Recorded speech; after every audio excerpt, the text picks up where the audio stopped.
मैं नौजवानों से कहना चाहूंगा कि तुम मर्द हो और शरीयत ने तुम्हारे ऊपर एतमाद किया है। शरीयत ने तुम्हें तलाक का हक इसलिए नहीं दिया कि तुम बात बात पे घर को तोड़ने की बात करो और धमकियां लगाते फिरो। शरीयत ने तुम्हारे ऊपर एतमाद किया है। औरत जल्दबाज है, औरत जज्बाती है, ये इख्तियार उसको नहीं दिया, मर्द के ऊपर एतमाद किया है कि मर्द अगर जो है वो बर्दाश्त के साथ घर को लेकर चलेगा तो घर आबाद होंगे। कितनी हिकमत भरी बात हुजूर ने इरशाद फरमाई। हुजूर फरमाया अगर तुम्हें अपनी बीवी की कोई बात बुरी लगती है तो उसमें कोई ऐसी आदत भी तो होगी जो तुम्हें अच्छी लगती होगी। तुम उस अच्छी आदत को देख के घर को जोड़ने का मिजाज पैदा करो। छोटी छोटी बातों पे घर तोड़ने के मिजाज पैदा कर लेना, घर तोड़ने की बातें करना, ये कोई दनाई और हिकमत नहीं। तुम जानते नहीं साहिब कि तलाक का दाग कितना बड़ा दाग होता है। मेरा मुआशरा उस बेटी को दोबारा कबूल नहीं करता। बेटी का दामन पाक हो, उसके अंदर 100 सलाहियतें हो, लेकिन मुआशरा उसको कबूल नहीं करता। पूरी बरादरी में, पूरे खानदान में ये ताने दिए जाते हैं कि जनाब आखिर कोई ना कोई तो बात होगी। बूढ़े बाप का कलेजा ये जुमला चीर देता है कि उसके बेटी के अंदर भी तो कोई ऐप होगा। वो बेटियां जो बाप की इज्जत बचाने के लिए जो इस बात के ऊपर सारी जिंदगी ससुराल के दुख देखती हैं कि बूढ़े बाप ने कहा था कि बेटा तू सुर्ख लिबास पहन के जा रही है, चिट्टा कफन पहनकर वापिस आना, ये हमारी इज्जत और हमारी आबरू का सवाल है।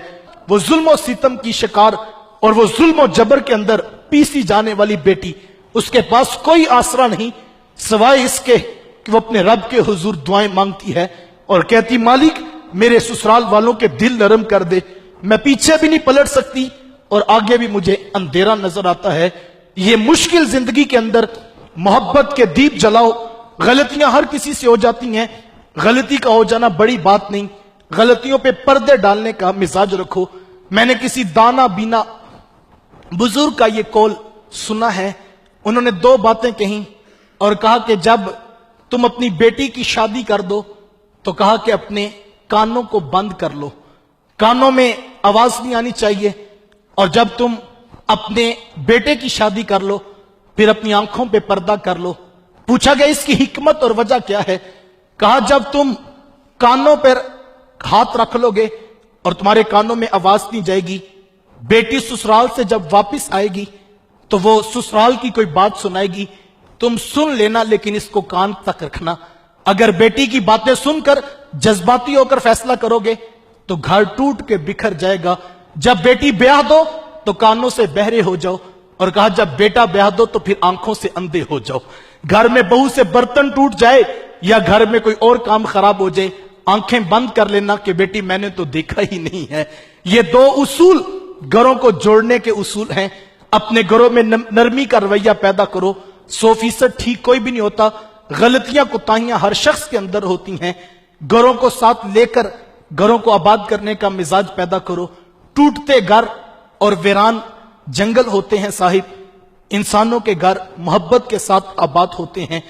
तलवार के साथ सर तो झुकाए जा सकते हैं, दिलों को फतह नहीं किया जा सकता। दिलों को मोहब्बत के साथ फतह किया जाता है। कितने नौजवान हैं जो ये भी गिला करते हैं कि हमारी ससुराल के अंदर इज्जत कोई नहीं करता। मैं ये कहता हूं यार जिन्होंने अपनी इज्जत तुम्हारे नाम कर दी भला वो इज्जत नहीं करेंगे?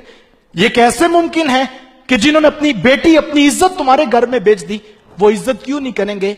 अपने लहजों में नरमी पैदा करो, अपने रवैयों में मोहब्बत पैदा करो।